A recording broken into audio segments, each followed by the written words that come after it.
Estudiemos el realismo y naturalismo. Por favor, en el libro de texto, como el material es muy amplio, cíñanse solamente a los autores y obras que yo les voy a presentar y eh, amplíen con el libro de texto el contenido de esos autores y obras. El realismo y el naturalismo se solapan entre sí, es un poco anterior el realismo y el naturalismo no es sino consecuencia del propio realismo. Además, coinciden inicialmente el realismo con el romanticismo y ambos, al final, coinciden también con el modernismo. La corriente procede de Francia, de ahí pasa a España y de España y Francia es de donde los autores realistas y naturalistas reciben su influjo, especialmente los autores realistas. Características: si el romanticismo quiso reflejar la interioridad, la subjetividad de los personajes, el realismo lo que quiere plasmar es la realidad sin simpatías ni fobias. Por tanto, quiere ser objetivo en ese deseo de retratar la sociedad y los personajes.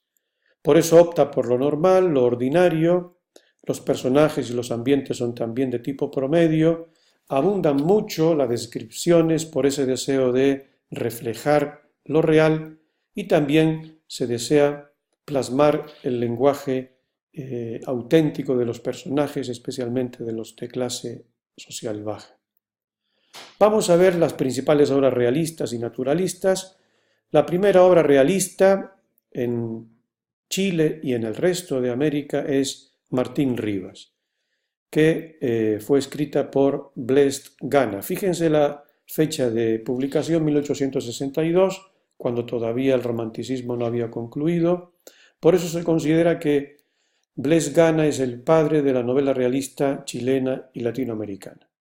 Hay todavía elementos románticos, sobre todo la intriga amorosa, pero también hay rasgos realistas, el deseo de reflejar los ambientes, el ambiente social, el análisis social y político.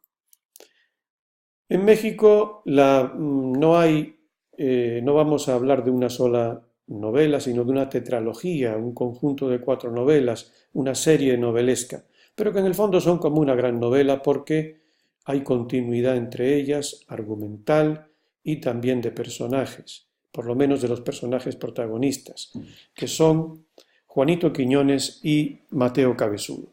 Digamos que la obra la escribió Emilio Rabasa, el iniciador del realismo en México, y yendo ya al análisis de la obra, dijimos que sus protagonistas son Juanito Quiñones, Mateo Cabezudo, que son rivales políticos y también en lo afectivo. Políticos porque optan por partidos distintos y en lo afectivo porque Juanito Quiñones se enamora de la sobrina de Mateo Cabezudo y Mateo Cabezudo quiere apartar a su sobrina del amor de Juanito Quiñones. Juanito Quiñones se ve implicado en una refriega, una bola política en contra de Mateo Cabezudo, de ahí el título de la primera novela. De ahí él huye a la capital del estado, donde descubre la actividad política a la que se dedica con entusiasmo y que él considera la gran ciencia, el título de la segunda novela. Más tarde, Juanito Quiñones se traslada a la capital federal, a México, Distrito Federal, donde queda deslumbrado por la actividad periodística y el poder del periodismo que él considera el cuarto poder, título de la tercera novela, para finalmente quedar desengañado tanto del periodismo como de la política, ambientes falsos, donde predomina el arribismo, el engaño, la hipocresía y la corrupción. Y termina considerando a ambas actividades moneda falsa, título de la cuarta novela. Las dos primeras novelas publicadas en el 87 del siglo XIX son las mejores de toda la tetralogía y en la visión política y social de Emilio Rabasa destaca sobre todo su mirada irónica y la distancia escéptica que toma el narrador de los hechos. También en México destacamos Los parientes ricos, una obra muy tardía, de principios del siglo XX, pero que en realidad es una novela plenamente realista. Escrita por Rafael Delgado, un autor al que se menospreció durante mucho tiempo, se le criticó que fue un regionalista trasnochado, un romanticista que pertenecía por tanto a otra época, pero hoy día se considera que Los parientes ricos es una de las mejores novelas mexicanas del siglo XIX, siglo al cual verdaderamente pertenece por el estilo, el ambiente y la trama. La trama es dos familias, dos ramas de una familia, la rama rica y la rama pobre. Los ricos llegan de París, se instalan en la capital federal y con el deseo supuesto de ayudar a los pobres los llaman a que vivan con ellos en la capital, pero se aprovechan y defraudan a la rama pobre. De hecho, un hijo de la rama rica ultraja a la hija de la rama pobre, que es una muchacha ciega. El tema es el contraste de la vida provinciana con la vida capitalina, el contraste de las costumbres de los pobres y los ricos, el poder del dinero y la importancia de la conducta moral. La trama es muy sencilla, no es truculenta ni folletinesca, y es una obra realista en el retrato social, se describen las costumbres de las distintas clases sociales, pero conserva todavía elementos románticos. En lo siguiente, la reivindicación del valor de lo nacional, el amor a la región, al terruño como la región originaria. Delgado es un autor que siempre describe el ambiente regional, sobre todo su propio ambiente regional, y también hay una influencia romántica en el deseo de retratar la soledad de los personajes.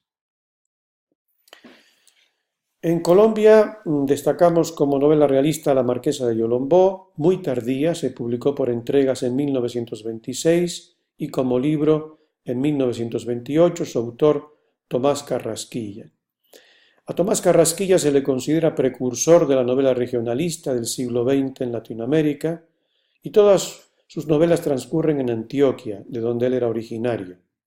Es un gran estilista, destaca mucho su prosa y se dedica a la novela de tipo histórico. De hecho, La Marquesa de Yolombó es una novela histórica que transcurre al final del período colonial y el comienzo del período independiente de Colombia. El protagonista femenino es lo más destacado, Bárbara Caballero, un personaje contradictorio porque siendo una aristócrata, sin embargo, se siente muy atraída por los personajes y las clases sociales bajas. De hecho, tiene un proyecto modernizador, siendo ella una mujer que añoraba la sociedad colonial.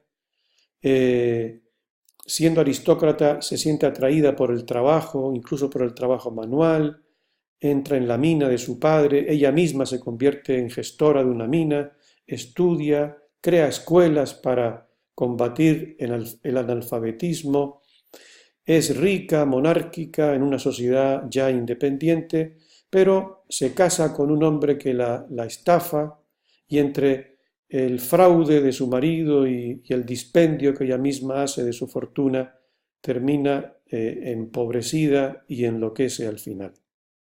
Hay una gran descripción de tradiciones y costumbres antioqueñas, mitos, folclore, vestuario, escenarios. Se puede considerar que esta obra histórica es un retablo de la vida colonial y de las tensiones de esa propia sociedad colonial.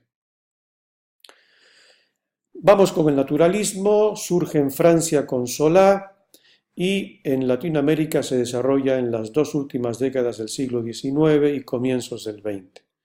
El naturalismo no desplaza al realismo, convive con él, está muy influido por el positivismo filosófico. El positivismo postula que la ciencia es la única fuente de conocimiento, postula el ideal de un progreso universal y tiene una visión de la vida determinista y mecanicista.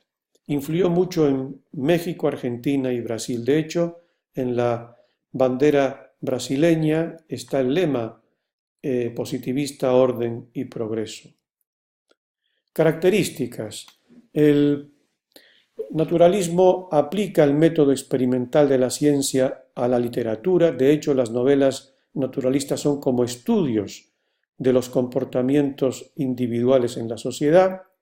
Los personajes se estudian, se presentan como especímenes de laboratorio, están predeterminados en su conducta por la herencia, el ambiente, la educación que han recibido, incluso las taras físicas y morales que se transmiten por herencia de padres a hijos.